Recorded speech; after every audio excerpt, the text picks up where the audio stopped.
tugunin anuman ang mga pangangailangan ng bawat isa. Abutin mo, Panginoon, ang mga kapatid ko, Panginoon, sa anumang pangangailangan o kalagayan ang naroon po sila, Panginoon, sumalo nito, Panginoon, maging sa mga naabot ng aming po lives ng Panginoon.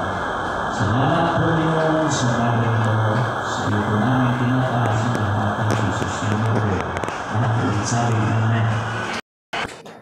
Madali lang po ito mga isa.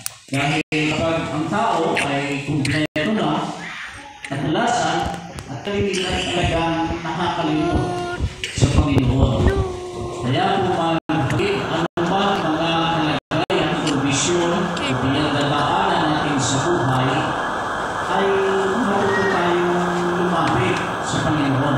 Ito lang ng babae ko.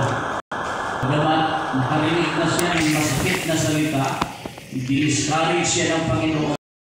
Kung tayo ay problema, paano ba natin sila palakihin, disiplinahin, o mag-provide ang lahat ng pangangailangan ay mas kalagayan ng babae ito. Pagamat ito yung literal na ang kanyang anak ay pinahihirapan ng Diablo, mga kapatid. Praise God. Ay ganding sa bawat isa sa atin. Makikita natin mga kapatid. Pero hindi siya nag-react doon, mga kapatid, kundi patuloy niya inihayag sa Panginoon ang kanyang problema. Patuloy niya sinabi, tuloy siya nagpakumbaba na diusap sa Panginoon. Ang aso ay pumaparoon sa ilalim ng lamesa ng Panginoon. Kahit nakakaunti man ito, maliit lang ito na blessing,